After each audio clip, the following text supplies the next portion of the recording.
So, hello everyone. So, we were studying about reciprocal lattice in the previous video lectures, and in the last lecture, we studied that if a lattice basis vector of the real space is determined by a1, a2, and a3, then if we convert that lattice into or the space into reciprocal space, so there the basis vector will be defined as a2 cross a3 by v. B2 will be defined by A3 cross A1 by V, and B3 will be defined by A1 cross A2 by V. So that's how we are going to define the basis vector of reciprocal lattice. So these are the basis vectors. And we came on to two conclusions. That first thing is that this B1 vector is perpendicular to the plane which contains A2 and A3. And it is obvious because it is the result is the cross product of A2 and A3. So this B1 vector is actually perpendicular to this plane. So that is the first conclusion that we came up to. And the second conclusion that we found was that uh, the magnitude of this B1 vector is actually the reciprocal of the plane spacing. So this A2 cross A3, the plane that this represent is these two planes, 1 and 2. I've shaded it, first plane this one, and the second plane is the back plane which is shaded by orange color. So these are the two planes what we were talking about. Both planes represent that A2 cross A3 thing. So the distance between these planes are A1, we can see that. So distance between these planes are A1. The magnitude of B1 is actually 1 by A1, that is 1 by distance between planes. And that what we came up to. I will just show it again. A2 cross A3 will be written as A2 times A3 because it is a cubic lattice that we are talking about, and the theta is 90 between all the basis vectors. All of them are 90. And below the volume will be A1 times A2 times A3. So A2 A3 will be cut off and we'll get A1 1 by A1. So that's how we got this.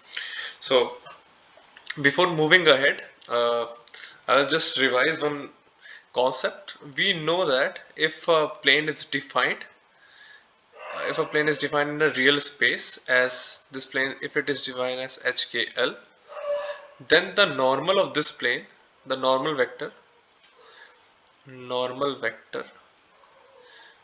will have a Miller indice HKL. So we know that thing, that if a plane has a Miller indice of HKL, the normal vector to the plane will have a indice of HKL. So this is the direction of the normal, and this is the plane, HKL plane. So these are represented by different braces, we all know that. Also, so one thing is that to represent this plane, we can actually just say that the normal of this plane is HKL, which will actually represent this plane. So we know this concept, first concept. So please keep that in mind. Second thing is that if we just look at it, that if we take a dot product of B1 vector with A2 or A3, taking dot product with A2 or A3 will give A2 or A3 will give actually 0 because it is perpendicular to it.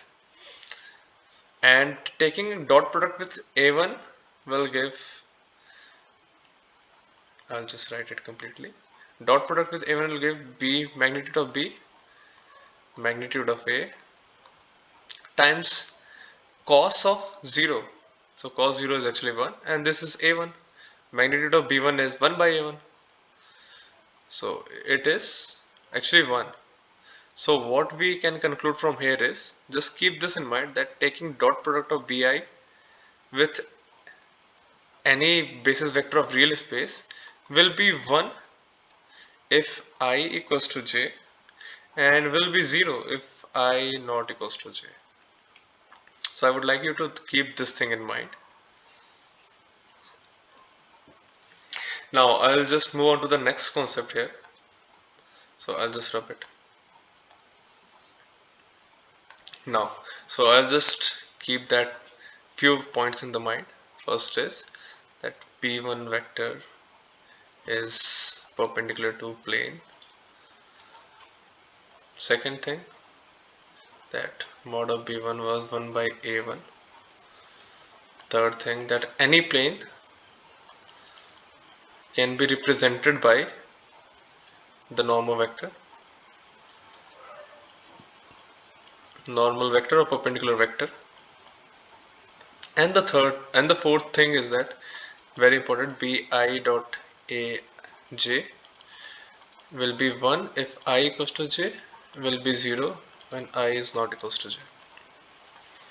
So now we are moving on to a general plane. We are taking a general plane in real space.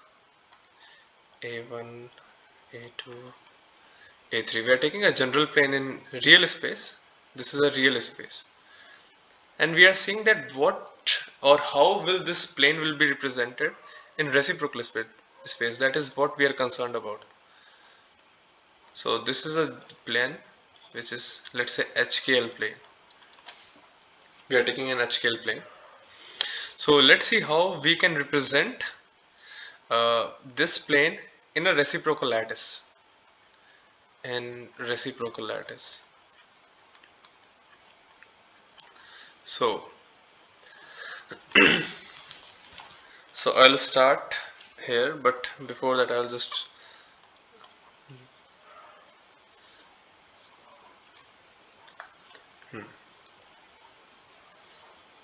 I'll label this as, this side will be a1 times by h, this side will be a2 by k, this side will be a3 by l. That is how we represent the intercepts. These are the basis vectors. If we take them to be 1, it will very simply 1 by h, 1 by k and 1 by l, that we all know. But these, we are just taking it as a1, a2, a3. So this is the nomenclature, and I'll just label them as ABC. ABC. Origin will be O. So I will uh, I'll just define few vectors before. OA vector will be simply A1 by H, A1 cap. If you have to write, I'll just write A1 vector. OB will be A2 by K. Okay, then AB vector, this vector will be actually OA1 plus AB. So OA vector plus AB vector will be this OB vector. So basically AB vector will be OB minus OA. So A2 K minus A1 by H. Okay, so we are fine here till now. Let us define a reciprocal lattice. Let us define a vector in a reciprocal lattice H, which will be H times B1 plus K times B2 plus L times B3. So we can define any vector in a reciprocal lattice as a sum of these basis vectors. We all know that. And purposely I have taken the indices of these basis vectors as H, K and L, because we want to know that what this will represent in a reciprocal lattice and how we can relate this vector with this plane. So that is what we want to know, relation between this plane, HKL plane, and a vector in a reciprocal lattice which with indices HKL. So that is what we are trying to study. So this is the AB vector, we all know that, and this is the H vector that I have defined, taking HKL purposely to be these HKLs. Now what if I take dot product of these two vectors, a vector in reciprocal lattice and a vector in real space? Let's take a dot product, H dot AB. So I'll have minus A1. We know that BI dot AJ will be 1 if I equals to J and 0 if I is not equals to J. So what we'll get is H by H, or I'll write A1 dot B1, A1 times A1 by H and B1 dot H. These are the only two things we have, plus, and we'll take A2 by K dot K times B2. So this will cancel out, these two will give 1, these will cancel out, these two will give 1, minus 1 plus 1. Simply we are getting 0. Also if we just do H dot CB vector, we'll again get 0. If we do H dot CA vector, we'll again get 0. What I'm trying to show is that this H vector this h vector is actually perpendicular to all three. What does that imply? That implies that h vector is actually the normal of this vector, this plane. So that is the big conclusion that I'm going to tell you. That h vector, we have seen that h is perpendicular to AB, this h is perpendicular to AB, this h is perpendicular to CB. I'll write it properly. This h is perpendicular to CB and this h is perpendicular to CA. So what we can conclude is that because it is perpendicular to all the three vectors in the plane, it is actually perpendicular to the plane itself. So that is the big conclusion that I'm going to write here. I'll just cut all this. So that is the beauty of reciprocal space. H vector is perpendicular to this plane, HKL plane. So we can clearly see that the conclusion that we came up with, that any plane in real space is a vector in a vector slash lattice point, I should say lattice point slash vector in reciprocal space. This is a very important point. Why I'm saying that? Let me just draw. So I'll draw a real lattice. Let's say this lattice will look something like this.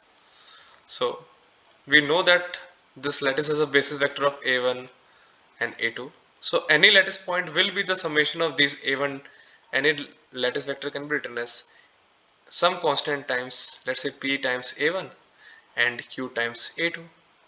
That's what we know. Any lattice point can be written by the summation of these two basis vectors. Similarly, if we have a reciprocal lattice with basis vectors b1 and b2, this is b1, this is b2. So any point on this reciprocal lattice now can be written as h times of b1 plus k times of b2. Obviously, there is no problem in this thing. But again, these points are not really a point. These points will actually represent a plane in real space. That's what I want to show. These points are these vectors, h vector. And what are these h vectors actually? Normals of these plane, HKL planes that we talked about. So that is the big conclusion. Any plane in real space, is actually a lattice point in reciprocal lattice. Can you see that? That is the main conclusion that I was trying to show. So I'll just rub everything again and write the main conclusion. Conclusion is that real space and reciprocal space. So we have a lattice here, we know that, and basis vectors, let's say, are a1 and a2. Here also we have a reciprocal lattice, and the basis vectors here are b1 and b2. Okay, what we saw that if it has a plane, let's say HKL, it is a plane. So, and if we create a vector using these h b1 plus k b2 plus l b3, so this is actually a vector which will represent a valid point, a lattice point. So this lattice point in a reciprocal lattice is actually a plane in real space. So this is a big conclusion. That is what I wanted to bring a feel about. I just gave through a derivation. I gave a derivation of how this is a plane. So we created a vector HKL, taking these HKL, and just showed that this vector is actually normal to this. Normal to this means this vector represents this plane. So all the lattice points here are not just lattice points. These are actually planes. If a point has a if a point is defined as h1 b1 plus k1 b2, So in real space, it will be a plane h1, comma h1 and k1. So this will be a plane in a real space. So that is what I wanted to talk about. So also the magnitude, we can easily see that the magnitude of this vector is h square plus k square plus l square. So this is the magnitude of this vector mod of h, and we know that the plane with hkl, the distance between the plane is 1 upon, if we take lattice vectors to be 1, so it is actually under root of h square plus k square plus l square. Again we can see that this h is reciprocal of the plane spacing.